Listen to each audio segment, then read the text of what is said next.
Welcome in, Big Blue Nation, to another episode of the Cats Talk podcast. I'm your host, Cameron Johnston. He is your host, Jacob Boyers. Jacob, the Cats finally back from Nashville, go down there, win one game against Oklahoma, thanks to an Otega Owe buzzer beater. Lose the next game by 29 to Alabama. Just a roller coaster of emotions on the streets of Broadway for many of reasons for a lot of people. Alcohol might have been some, Cats for the others. What'd you think about the Cats overall the weekend in Nashville? As disappointing as Friday night was, with not having Lamont Butler for other than 8 minutes of your combined two games, I thought it was overall kind of positive. I don't know. It's kind of tough to say that with a 30-point loss, but you absolutely had to win Thursday night. They tried like hell to give it away. Otega saves the day.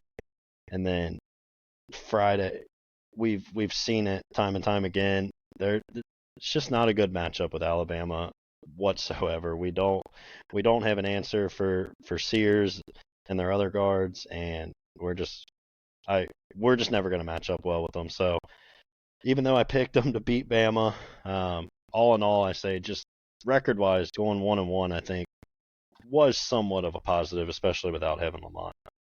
Yeah, and well, the good news is that, with the draw of the tournament, we wouldn't have to face Alabama until the Final Four if we were to get that far. And hopefully by then, we've got a little bit of momentum built up. But just talking about the Oklahoma game, like you mentioned, the team tried to give it up. We were up 10 points with a minute and a half left. Crazy. And then you have to have a buzzer beater to win the game. I was going through just the roller coaster of emotions, man. If we would have lost that game, I don't know what this podcast would have been like. I don't know if I would have been here. You might have had to have done this one solo. It would have been tough.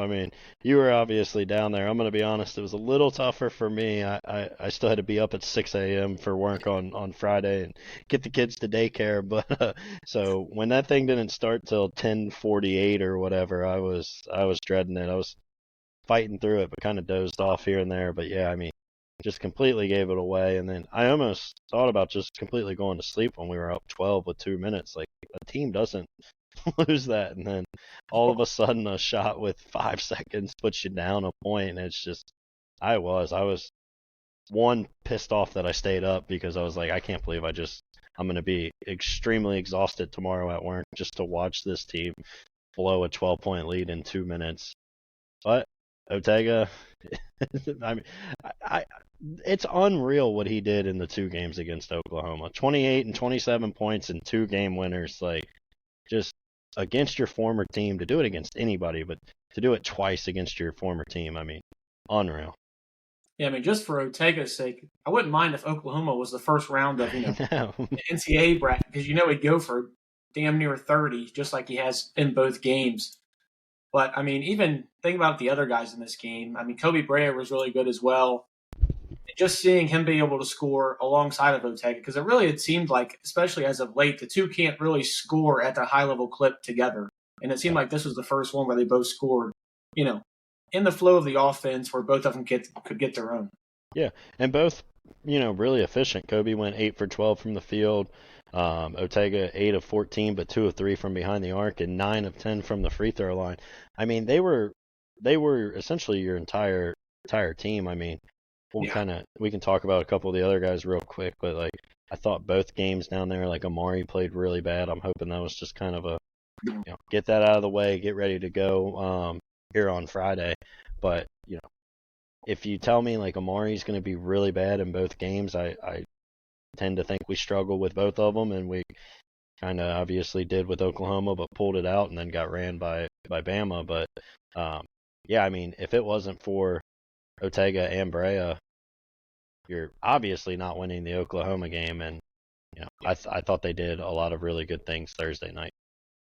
And just speaking on Amari Williams down there this weekend, if you told me going in from Amari and Lamont, we had 9 points combined from both of them, and only 3 rebounds from Amari, just wasn't a factor in the whole tournament down there. I wouldn't have told you we were making it to that second game. So it was good to see, we found other ways to at least win that game. Because Oklahoma got a 9 seed. They're obviously tournament worthy. So it's good to see us at least, knock off that rust of winning a game in the SEC tournament.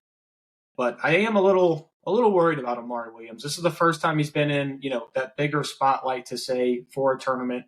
Obviously, tournaments with Drexel are not the same as the SEC tournament. And he really didn't respond either game. Yeah, I mean, it is weird because like I do agree he didn't play good, but like I think part of what we're holding him to, like Friday, I mean, he still had 16 points and 7 boards, so like there is a sense of just like there's this standard that we held Amari to based on how he's played in SEC play, right? So like it's a testament to him. Yeah, I mean, he obviously played somewhat better Friday night. We both talked. It was kind of hard for us to completely pay attention to the game. You were, down in the bars at Nashville getting rowdy, and I was up here at Dickman's, kind of doing Nashville in the north. But I mean, Amari still was, I mean, second leading scorer on the team Friday, but I agree, it just didn't feel like he really at any time kind of took over like we kind of had needed him.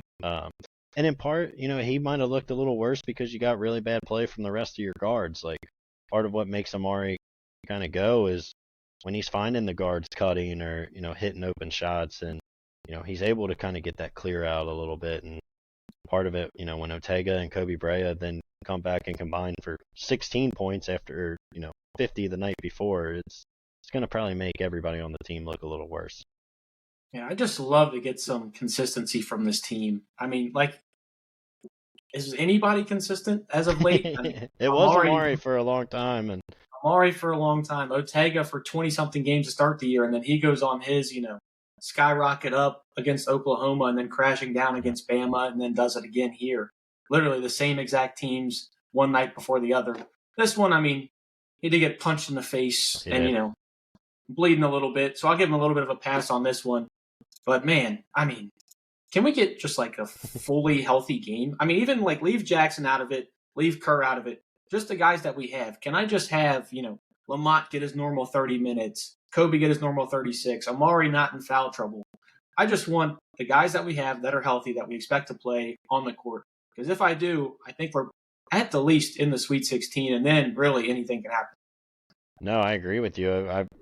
I said it before we talked about, the SEC tournament. Like, this team, if healthy, even without Jackson, like, can still make some noise in March and make a run. But it's all obviously going to depend on health at this point. And the thing about Lamont that sucks was that was such a good basket at a time. Like, we kind of had it. Oklahoma's making a run at the first half, and he drives to the lane and doesn't shy away from the contact and makes a good layup, and then doesn't come back into the game. But as far as the consistency, I don't know. How much do you put into the fact that, they played the night before until, 1 a.m. Eastern, midnight, Central? And I know you had the whole day off, but, I mean, Bama hadn't played, in a week before that. But that's part of, why the regular season matters so much, and you do everything you can to get a top 4 seed and not have to play Thursday. So, but I do think that could have been part of it.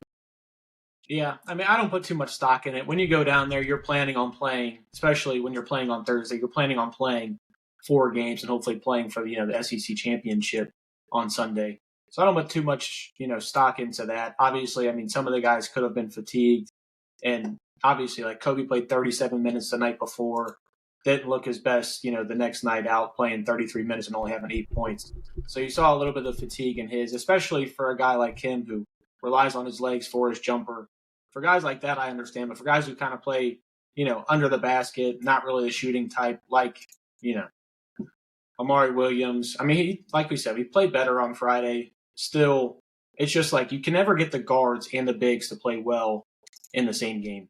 It never happens. I mean, in Friday's game, you get 18 and 16 from Andrew and Amari, and then you just get nothing from Kobe and Ortega. And it just, I mean, it's not like a broken record. It literally happens every single game. Yeah. I think the most frustrating thing for me Friday night was the fact that we only took 19 threes. Like, when you're playing Alabama and, like, that pace, like, we gotta hoist shots. I mean, I really don't care who's shooting them, I'd like to see Kobe, he was the only one that felt like wanted to shoot them. He shot 7 of your 19, like, but we gotta get some guys that'll just take more high volume shots from behind the arc, especially in a game against a team like Alabama where even if you play your best defensive game, you're probably holding them right at 90 points, best case scenario. So like that was the most frustrating thing for me. Say somebody who's still not afraid to shoot, and I don't know when the last time he made one was Trent Noah, 0 for 4 from 3. And Somebody's maybe got to shoot it. he's getting open looks right now. They're not really contested. It's not like he's pulling up like he did from in that Tennessee game, from the E. I mean, he's getting open looks, and he's not making them. I mean, just think about that. Those were all 4 open, nice, easy buckets. Obviously, in this game, we were lost by 29, so that 12 points really doesn't matter.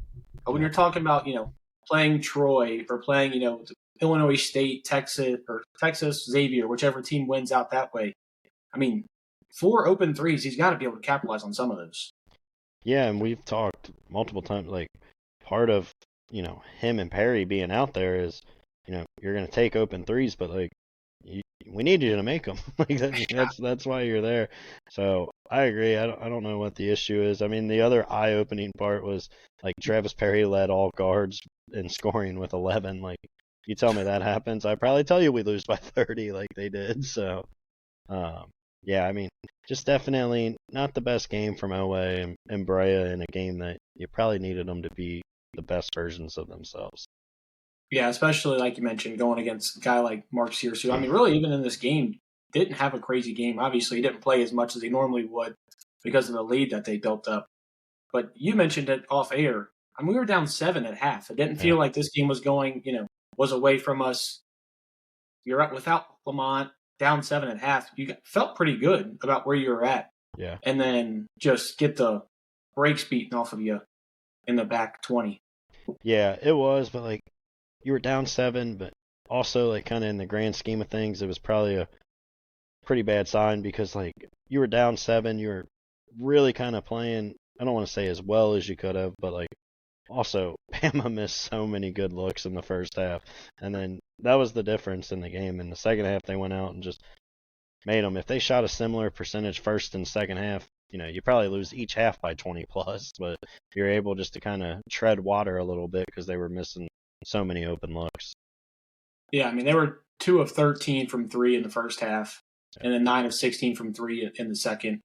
So, I mean, I'm just there just to build on your point. They really started knocking down those shots, and like you mentioned, we weren't hitting threes. We weren't shooting threes. It's hard for us to come back playing the twos with, Amari and Andrew Carr scoring down low when Alabama can just hit threes on us at will. Yeah, again, when you're playing a team like Alabama or, honestly, like our draw in the tournament's not terrible, but like, if you play Illinois on a night they're hot, I mean, they can go for 85 plus. Like, you're going to need your guards to be your leading scorers. Like, I don't know if you can beat a high level offensive team with, Amari Williams being your leading scorer. We're going to need Owe or Brea to have one of those nights where they're getting 25 plus. Yeah, and really the only game I think we can probably win in this tournament with Amari being the leading scorer is probably this first game against Troy. You might be able to beat Tennessee. That would maybe. We'll cross that bridge when we come to it. Outside of, Alabama beating Kentucky 3 times in a row, usually, it's very hard to beat a team 3 times, especially once in the postseason. I agree. Hopefully, we're talking about that this time next week because, I'd love it. And more than likely, that means, there's a possible chance I beat my girlfriend's team, which that's just bragging rights for my entire life, and I'll just use them until the end of time. But any other comments on the Cats' time in Nashville? I know, obviously, we wanted to make sure we got at least that first win because it's been a while. Did it make you feel any better or any worse than when we started the week? I feel slightly worse, but not because of the performance. It's all because of Lamont's, uncertainty. I know they, Pope said they got the best possible news and they're gearing like he's going to play this weekend. But it's just how much more limited would he be? We really, I guess, won't find out until Friday night when you kind of watch him. Is he going to be the Lamont he was kind of starting to play like towards and, played earlier in the year? Or is he going to be back to that very limited guy that we saw in, the A&M game and the first Alabama game where he just didn't look right? So fingers crossed, you're getting something more that, you saw middle of the season rather than during that stretch. I personally think just at this point in the season, I mean, this has been the topic for, 15, 20 Yeah. games straight, it feels like. He's not been at 100%. If he is, he's not playing well. Bad thing is there's just no other options at this point. You don't have Jackson to play the point to, give him that break or whatever. But, I mean, I just, like Pope said earlier in the year when Jackson went out, at least he's out. Yeah. And he makes the team a lot better. I'm not trying to despite that. But I also just want to see what these guys do when they know they have to step up without Lamont Butler. I want to see if they're able to do. I know we've seen it. We've I seen know it it. happened at Alabama, but we're also talking about the 2 seed. I'm more talking about this is a game against Troy. I mean, they were 23-10 in the Sun Belt. They won the Sun Belt Conference. Give them their credit. Kentucky should win this game pretty easily. If Kentucky's up well at halftime, gets off to a good start, I don't want to see Lamont much in the second half. I want to get him ready for that next game, whether it be Xavier, Texas, or Illinois. Yeah, I mean, I would agree if, you go out and kind of, run them for the first, 25, 30 minutes of the game. I agree with you, but you better lock it up. Like, this is not the time to, like, cross your fingers and hope that Travis Perry can go out and play 30 great. I'm not picking on Travis. I mean, even Lamont at 70%, I'm going to take that over, the other options at this point. Yeah, I mean, luckily or unluckily for us, it's just that the next options are just so tremendously down the depth chart of what we imagined at the beginning of the year. I mean, but it's a team that we're stuck with at this moment. Win or lose, I mean, we're going to have to ride with these guys. Obviously, we're facing Troy on Friday night, 7:10. Overall thoughts before we dive a little bit deeper into the Troy Trojans? No, I'm happy we got to live that, Otega game Thursday night. That was a lot of fun. As fun of a game as a UK Wasn't fan. fun for me, man. Up 10 points with a minute and a half left. Yeah, but I don't care. Once you win on the buzzer beater, everything else goes out the window. Honestly, I'm good. I'd rather not have the buzzer beater and just win by 8 instead. Yeah, I mean that's gonna live up there as like a top 10 moment of just that. Because I mean we all thought it was over. We were dead in the water. I don't know. Did you see that Oklahoma defense? He went coast to coast with nobody touching him at any point. It's true. With no defense or anything. It's true, but genuinely, in my state right there, in my, checkered overalls, I think there was a good chance that I could make that, court to court in 5 seconds with the layup. Yeah. But no, I'd take it. Just happy we got that one Thursday night and, burn the tape on Friday and let's go make a run here. Yep. The run starts with Troy, like we mentioned, 7:10 on Friday. Anything in particular you're looking for in this game? Are you looking at somebody in particular? Seeing, obviously, outside of Lamont, we want to see if he's healthy, if he's 100%. We've already talked about that a little bit. Outside of him, who are you looking for to really take over in this game to get us to the next round?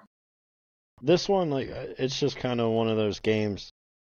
Honestly, I don't care who plays well. Just go win, go handle business, and get ready for Sunday. This is the kind of game that Otega can take over. We saw it earlier in the year when we were playing, a lot of these Troy level kind of teams. That's when he was. I mean, he played really well all season. I'm not going to act like he didn't, but that's when you could really kind of see him dominate a game. I think he'll be pretty well assertive. I'd like to see Kobe kind of continue to shoot the ball well. I know he didn't on Friday night, but just like to really let's just make this kind of a feel-good game. Kentucky opened as a 10.5 point favorite. They're now up to 11.5. Vegas is kind of leaning on the Cats to roll a little bit here, and I think they do. And I think to your point, hopefully you come out, kind of roll them in the first half, can get a good early lead there in the second half, and rest Lamont, maybe even rest Andrew Carr. We saw him on the bike Friday night trying to stretch his back. He's always on the bike, though. Yeah, that's just try to get out of there as healthy as possible, and get ready for Sunday. I don't want to act like I'm overlooking Troy because we have had some we have had some experiences in this state over the last 3 years, but I mean I know I said I would be absolutely flabbergasted if this is like a game with 2 minutes to go. I really would. I think Kentucky can just out athleticism and find a way to win this game. Mark Pope also didn't. I know we had some like tough first halves early in the year against these teams, but even then we always kind of blew them out in the second half. So just Yeah, I mean, you're scaring me with a little bit of the phrasing that you're using because I'm just getting flashbacks to last year where you're like, this is a game with 2 minutes. I mean, yeah, but then I'd be shocked. And here we are now talking about that again. It's true. But I mean, I don't want to overlook Troy. I honestly just want to see everybody do their part in this game. I don't want to see it have to be, Otega scores 27 and has a buzzer beater. I don't want to have to see it be Kobe Bryant score 30. No. I don't need to see it being an Amari triple-double. I just want everybody to do their part, play well, get some cohesiveness as a unit. Because, like Pope mentioned, I mean, these guys have played like the least together, almost out of, what was it, like minute usage continuity, I think is the phrase that he used. We're like one of the bottom teams in the country. Just get used to playing with each other in a big moment, in a win-or-go-home game. Everybody do your part. Everybody feel good and get ready for the game on Sunday. Not overlooking Troy by any means. I mean, we got some good guys. I mean, they're out rebounding their team, the opponents, 6 boards every game. So we're gonna have to crash the glass. Obviously, we're looking for Amari and Andrew to help out on that, and even your guy Brandon Garrison. Yeah. I mean, BG, this should be a better game, but yeah, I mean, just hey, how about that? We went, I mean, what, 20 minutes without mentioning, and I didn't say a single word about BG. So we'll just gonna move on. We're all positive vibes from here on out, thinking about a run. Yeah, the good thing I actually like about this game is Troy only shoots 29% from 3 on the year, and so far in this season, the teams that have really given Kentucky trouble are teams that shoot well and from volume from 3, like Florida, like Alabama, obviously, Auburn, I mean, even Missouri. I mean, teams that shoot well and at a high clip. I feel really good about this game just based on the style that we play. And even if we get to the point where we do have to lean on like an Amari to go get you a down low bucket or Andrew Carr, I feel well trading those twos, unlike I do with the matchup against Alabama. Yeah, I agree completely. The one thing, though, is I'm going to go ahead and make a prediction now. They will shoot better than 29% because 100%. everybody at any time. And they'll probably have a guy on their team that's shooting like 18% on the year, and he's going to go 3 for 4. So, like, just get ready for it. I make 9 threes and have a G League career just out of one game. I still believe Kentucky will roll. Yeah, I do too. Obviously, we're going to talk about, Kentucky's bracket. Because I actually really like the bracket draw that they got. I think it's actually very favorable for the Cats. Just looking at it, obviously our 1 seed is going to be the Houston Cougars. Gonzaga's in there as the 8. Georgia at the 9. Obviously, Clemson, who we lost to earlier in the season, at the 5. Illinois, Purdue. Obviously, we got to play Troy. And then you're looking at Tennessee, Wofford, UCLA, and Utah State. I really think this is a good draw for the Cats. Probably the best they could have gotten, just looking at the other 2 seeds around the bracket. I agree completely, and I mean, if you're healthy, I know that's what everything's going to kind of hinge on for me. But if you're healthy, I mean, there's a very manageable path to the Elite 8 here. You beat Troy. I'm kind of leaning towards you're going to play Texas in that second round, but I personally would love it. Give me a rematch against it. Like, we know what Texas is. We know we can beat them. I just don't want Travis Perry guarding Trey Johnson. That's going to keep me. That's part of it. You get Lamont back, hopefully, and I feel good. I mean, it took just an all-around collapse for us to blow that down there. Everything that went wrong in the final 4 minutes that could go wrong went wrong. So I would love another shot at Texas. But yeah, Illinois doesn't really scare me. I mean, they do have that one guy that I can't pronounce his name, but he can get crazy hot. But I mean, he's also shot them out of a million games this year. So I feel good. I think it's as good of a draw. Tennessee always chokes. I think there's a very good chance they don't even make it to the Sweet 16. I told you before we came on air, nothing pisses me off more than watching Tennessee basketball because everybody just they talk about how great of a defense it is. All they do is foul every single play. And you're going to turn the ball over on a full court press when they got 3 guys grabbing your arm and pulling at you, and the SEC officials are just letting them play football out there. So it's going to be a tighter whistle in the tournament. They're not going to get all that, and yeah, I wouldn't be shocked if they're going in the round of 32. Yeah, I mean, let's hope, because obviously it's going to be tough to beat them 3 times in a row, just based on, each time we've played them. For the most part, we've been a little healthier than we are now. Yeah. But just looking at the bracket, obviously we both would have the Cats winning over Troy. You would have us playing Texas. I do as well, which is part of the problem. Normally, if you and I agree on something, it's going to go Yeah, completely that's true. way. And it seems to keep happening. But I would have Tennessee beating Utah State, which would obviously have a Kentucky-Tennessee Sweet 16. I think you had something a little different, though. Yeah, I have UCLA beating Tennessee, so I got Cats UCLA there in the Sweet 16, and I feel like last time we played them in the Sweet 16, we had a heck of a game. That was the De'Aaron Fox. What do you have, 39 or? 9. Yep. So Still yeah, got drafted below Lonzo. I'd take another Sweet 16 with the Bruins. I just want to. You're going to get me off on a side tangent there. But imagine getting 39 dropped on you, and he just dominates Lonzo in every way, and you're the Lakers at 2, and you're just like, you know what? Still give me Lonzo. Yeah. I mean, you've seen it their entire career. I don't think there's one team in the league now, looking back on it, that would say we would take Lonzo over De'Aaron Fox, even if Lonzo was fully healthy. You know one person who would? Who? LeVar? LeVar Ball. There's the one person on the planet that still would. That's true. But let's go into the top of our bracket here.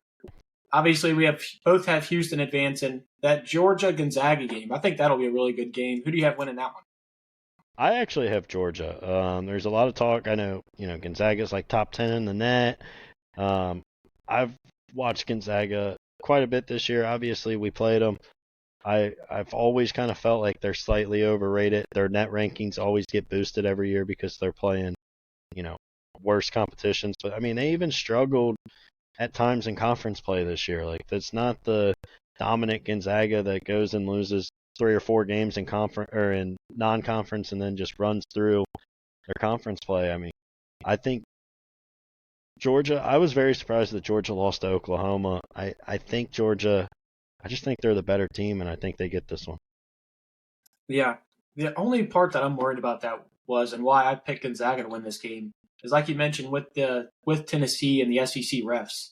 Georgia's a very physical team as well. And I think depending on the officiating crew they get, how tight that whistle is.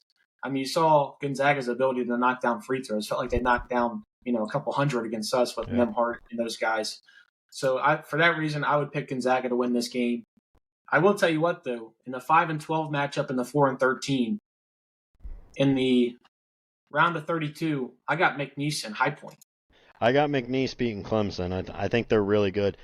And weird, situation around them with the whole coaching thing. Like, Will Wade's been very transparent up until this point, telling his team, like, hey, I'm taking other calls. Like, I am looking at other jobs. Accepts the NC State job today. Whereas, like, I think it almost benefits his team. Like, they know this is our last run. It's not kind of lingering like you see with a lot of coaches that are like half in, half out. Like, I think he wants to make this run and kind of pretty much have one last ride with his guys, and he's told them that up front rather than trying to hide it and give, the coach speak we always hear of, I'm 100% committed to McNeese, and then a day later they're out the door. So, High Point, I know everybody's predicting them over Purdue. That's the pick. I don't know why, but I think Purdue kind of rolls. I know High Point scores a lot, but it's almost like Kentucky. Like, they're using Purdue's past experiences and almost just pretty much guaranteeing that the 13 seed's going to kind of get the win here. Yeah, and just talking to that point about McNeese State, just the total opposite way of how you normally think about things. Yep. And if you're a player at McNeese State, I mean, some of those guys, obviously we saw guys like Ansley leave from Fairleigh Dickinson to go to UK, and Amar Williams go from Drexel to UK. A lot of these guys, they're probably not going to have that option. This is going to be their one NCAA tournament appearance. Why not give it your all and leave it out there for your coach who's going to be there and one who was transparent with you in that? So, I would have McNeese State winning that game and going to the Sweet 16. Yeah, I think when I filled my bracket out, I got Purdue there, but I mean, I could see McNeese knocking off Purdue. I think Will Wade's just a really good coach. Like he was obviously extremely good at LSU, had them ranked in the top 10 a couple different times. Like, everything he got in trouble for at LSU is now all completely legal. I mean, the Yeah. guy's just won everywhere he's been. VCU, Chattanooga, now McNeese. Like for a young guy, he's by far one of the best up and coming coaches, and I think he's going to go kill it at NC State after this. Yeah, and I'm just glad he didn't, come back to the I am SEC in too. Yeah. some sort of fashion because those games were not easy against LSU while he was there in that tenure. Yeah. So it looks like, in the part of the bracket that we have left, I have Kentucky playing Tennessee. You have them playing UCLA. I'd have the Cats moving on over Tennessee. Yeah, there we go. You have Kentucky versus UCLA. What would you have? Yeah, I would have Kentucky. I got Kentucky advancing to the Elite Eight as well. Now, let me say, if they do play Tennessee, like that Friday in It's in Indianapolis, Indy, right? yeah, that is going to be insane. Kentucky, I might take you with me. Tennessee, like 2 hour ride. absolutely insane, and you know, you just can't lose to Tennessee in the Sweet 16. Like everything on paper, like if you tell me this team before the bracket came out went to the Sweet 16, I would obviously say it's a huge success. But you can't go to the Sweet 16 and lose to Tennessee. Like I couldn't take it. I mean, especially like sometimes it's not even about when you lose, but it's more Yeah. who you lose to. Well, Especially a team you had beaten twice already in the season. With the injuries that you'd already had, you just feel like you'd have to win that game, especially in Indianapolis. Being so close to Lexington, and can't lose that one. you would give Tennessee their second Elite Eight ever. Like we can't be doing that. Like Can't have that. Can't, especially if they were to somehow, in that theory, knock off Houston and go to a Final Four. You don't want to be on that stepping stone to their only Final Four. Yeah, absolutely. I agree, and part of me does want it to be Tennessee just because I think that Friday would be so fun. But like, then you better go win it. Yeah, couldn't agree with you more. Obviously, we both would have Houston and Kentucky in the Elite Eight for this game. And unfortunately, this is where I would pick the Cats' run to come to an end. I'd have Houston advancing in this one. I do too. Houston's my national champion pick this year. Spoiler alert, man! We got like 2 more minutes of the podcast. What are we doing here? Yeah, we'll get back and recap it, but I mean, I think they're really really good this year, and they finally got some offense to help with that defense, and I've seen a lot of people say like this is the one seed that like they would like to get matched up with and be in Kentucky's conference. Obviously, all 4 1 seeds are really, really good teams. That's how you get a 1 seed. But I just think Houston is just so good this year. And this is probably the best team Kelvin Sampson's had there. And obviously another really good Hall of Fame level coach. So I think he finally gets to get that one championship. Yeah, I mean, I personally won't have them going that far. Final Four is the farthest that I'll have them going. But jumping over to the West, let's just talk about the 2 teams you'd have facing off in the Elite Eight. We won't bore you with all the other ones. I'm taking, old Kentucky friend Rick Pitino versus SEC tournament champions, the Florida Gators. Obviously, it looks a little chalk. It's 1-2. But I did mention to you, speaking of an old Kentucky friend, Boogie Fland is back. You mentioned, and I agreed with you, I think that might make this team worse. But I could see them beating St. John's in that round of 32 to get to the Sweet 16. And boy, would it just make me sick. Especially if Boogie plays. I mean, I know I've been the number 1 Arkansas hater all year, predicting them not to make the tournament. Especially if Boogie plays, this team will not beat Kansas. All the good momentum you've had from Nelly Davis the last 2 months, it'll all go right out the window when Cal is force feeding the ball through Boogie Flan, and just the whole chemistry of the team will just be completely off, and you'll see a lot of the stuff that made us pull our hair out when Cal was here. And I just think, this year has been an absolute disaster for Kansas. As bad as it's been, they've still been in a better spot than Arkansas for 95% of the season, and I don't think Hunter Dickinson ends his 15-year college career against Arkansas in the first round. I think he finds a way to get one win there. Man, see, if you wouldn't have put it that way, like Hunter Dickinson versus John Calipari, now I think I might be pulling for John. That might be like the one person in college basketball you could have thrown out to where now I want Calipari to advance. No, but how about Patino? You're like, man, I turned St. John's around. I'm, number 2 seed. We're one of the best, 6 teams in the country. Oh, in the second round, you're either facing John Calipari or Bill Self. I mean, that's a crazy bracket down there. Yeah. I mean, just talking about the legendary coaches, and I mean, one of the all-time best names. What about the Maryland Crab Five? Yeah. Yeah. I think Maryland. I got Maryland in the Sweet 16. I think they make a little run there. They make some noise. How about real quick? Can we talk about how bad of a job the committee did making Memphis a 5 seed? Yeah, They're the underdog against the 12 seed in Vegas. Like, if that doesn't tell you that this team did not belong as a 5 seed, then I don't know what. Like, they should have been an 8 or a 9. They were.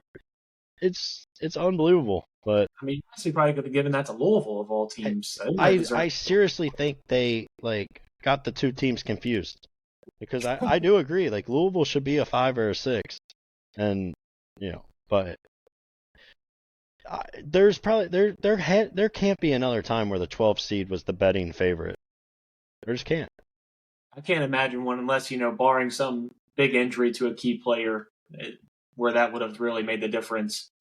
But coming out of the West, I got Florida and St. John's. Was that your 2 teams out in the West? Yep, you said it was the chalk pick. This is the one region I will be going chalk. I don't think Texas Tech's all that. I think St. John's can survive. A lot of people are kind of starting to get a little feisty with UConn. Like, I've watched UConn all year. They're at no point did they turn into a different team. They got absolutely destroyed by Creighton Friday night. Like, I think Florida. I don't think UConn beats Oklahoma.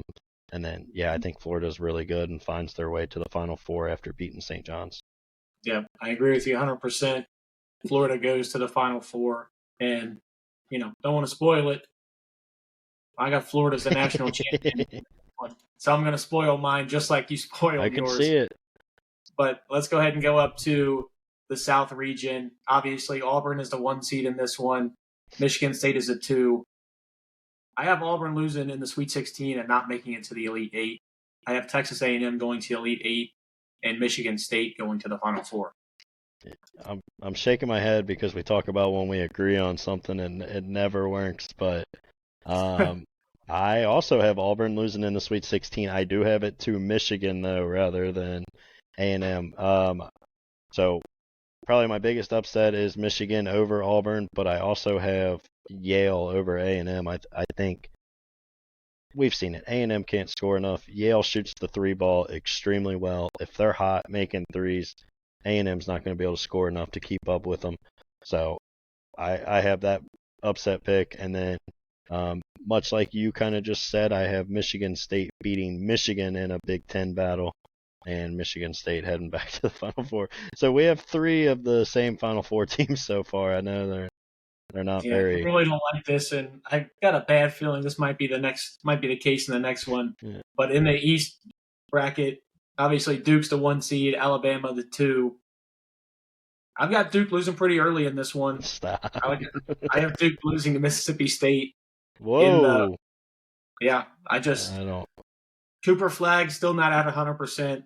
I don't know if I trust Conkinipple and Malawak to take that team fully on their own.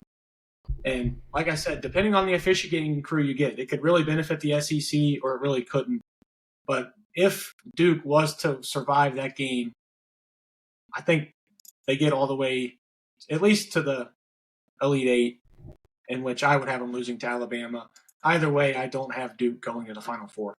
I don't either. I have them losing not as early as you, but I do have them losing in the Sweet 16, even at full strength. I really like Arizona to make a run in this bracket. They got guys that obviously have some experience. They played much better down the stretch this year. I watched their entire game against Houston the other night, and even though I had money on Houston, I couldn't left but being impressed again by Arizona. Caleb Love, we know what he is. He can shoot you into a game, or he can completely or he can completely shoot you out of it. But it feels like he always plays really well in the tournament. I mean, he willed North Carolina to a national championship. I mean, Hubert Davis should be internally indebted and grateful to that man. I think he gets. I mean, he was a big reason for retiring Coach K, and I think he gets Duke again this time, but in the Sweet 16 with Arizona, and I think they make a run to the Elite Eight. And then on the bottom side of the bracket, I got Bama in the Elite Eight. I think BYU makes a little noise, gets to the Sweet 16, and I think that'll be a really fun game, BYU and Bama. But I'll take Bama, and then Bama, Arizona. Honestly, I've been going back and forth on it. I do have Bama return to the Final Four like you do. So we have the same Final Four. We do have the exact same Final Four. Do we have the same title game with just different winners? Do you have Houston or Bama? No, I've got an SEC rematch. Okay. So luckily, when you said you're national champion, I knew we weren't going to get that close to it. Okay. But boy, I tell you what, our perfect brackets are going to be going after going through this exercise and seeing how similar we viewed a lot of these games. Yeah. No, I fully expect my teams that I have kind of making that surprise Elite Eight runs like Michigan and Arizona. I fully expect them both to lose in the first round. It's usually how it works. You either don't take them to go long enough when you did have that gut feeling, or you use the gut feeling and they lose first round. Well, when you said Florida, I knew we were going to get pretty similar because I got Florida beating Michigan State and then Houston beating Florida. And the kind of magical run for the Gators. Over the Tide. High-scoring game. I think it's going to be a lot like that Kentucky-Florida game you saw at Rupp Arena where, 200-plus points are scored. For my tiebreaker, for, my bracket, I got 210 as a score. Yeah. I think it'll be a high-scoring one. They both score in volumes and score in bunches, especially how up and down that pace would get in that theoretical national championship game. I think it'll be a high-scoring one. Yeah, I had Florida's going to score. They're good enough. It feels like, especially like Final Four, the game does slow down a little bit. Like you kind of see it every year. The teams that score a ton are a little under their average. But like my point this year is like Houston's got some offense to go along with that defense, and they can get into like the mid 80s against really just about anybody. So, I bad at math off the top of my head here, but I mean I could see like an 85-79 game. So what, 164 is what I've kind of been picking in my brackets. Yeah, you know what? Houston, Schmuston, Cats by 90. I mean, at the end of the day, that's what we're here for. Obviously, we can try and predict these games to the best of our ability, but obviously we want the Cats going as far as they can for as long as they can. And the whole goal of this entire season, and for Mark Pope coming in this coaching staff, was to first hang banner number 9 and then potentially, go on to hang more and more and just get this dynasty back rolling. You've seen the fire in the fan base. I mean, you see the difference in the ticket prices when you look at all the other regions. The Fiserv Arena out in Milwaukee is $200 plus a ticket. I mean, you look at Rupp Arena for the games with, Auburn and Tennessee and those guys that are down there. I mean, you're looking at, I think you can literally get a ticket for like $7 the last I looked. I mean, you just see the difference when this fan base is really pumped behind these guys. I really hope they stick with them, and I really hope these guys give them something to cheer for. Yeah, I agree. And, I said it last week. I'm going to say it again. Like, why not? Let's just go on a run. If this team gets to the Elite Eight, I will be kind of throwing a party. Like, with the injuries and everything that they've kind of endured, I do think that's essentially the season for this team. The ceiling for this team's season. But, I mean, if you make it out of the first weekend, I will view this whole season as a pretty massive success with all the challenges they've gone through. Yeah, there's definitely been a lot of challenges in this season. And I think even, when we led up to the season and our preview, we said we probably thought Sweet 16, even without all the injuries, was probably the ceiling for this team. Absolutely. So now we're talking about that being the floor, even with all these injuries. I think you look at that as a success already. And, obviously, once we get to these games, we're not going to want to lose, and we're going to look at them differently when we preview them. I mean, I don't want to say I'm fine with the Sweet 16, but that's what we predicted at the beginning of the year being the ceiling for this team. And with the amount of injuries and just things that you've dealt with throughout it, I'd be happy with it. But at the same time, I get greedy the more we win. Absolutely. So let's get greedy. And let's go win a national championship. Don't get me wrong. I've talked myself into this team making the Elite Eight, and then once you get there, like who knows? Like on a given night, they can beat Houston. We've seen them beat teams like that, right? And then, Kobe gets hot. who knows? Maybe we're both wrong, and you play Duke in the Final Four. Not going to say we've seen that before, but we've seen that before. We'll get Cooper Flag to fall down again 3 times in a Final Four game. Then you get to a championship, and maybe you play, another number 1 seed that you've already beaten throughout the year. So obviously a little different without Jackson, but who knows? Yeah, and then something we mentioned before the SEC tournament. I think our pathway to win a national championship is still a little easier than it would have been to win the SEC championship. And that's so crazy to say, but just looking at it, if you just took, the highest seeded teams we'd have to beat Troy, then Illinois, Tennessee, Houston, then you have to beat Duke and Florida. I think that's as easy, if not easier, than winning the SEC tournament was, especially when we had to do it in 5 consecutive days. Yeah, I think to win a national championship, it's probably a little tougher, more games and everything. But like to get to the Final Four, it's probably more manageable to come out of this region and go to a Final Four than to win it in Nashville. Yeah, I couldn't agree with you more. You got anything else, Jacob, before we sign off of here? Obviously, we got a couple days until the game. Texas and Xavier tip off tonight. I think they probably just tipped off as we were signing off of here. 5-5, I just saw. Who do you got winning that game before we get off? Texas, obviously. We already talked about it. Brain lapse here for a moment. I got to cheer for Xavier in this game.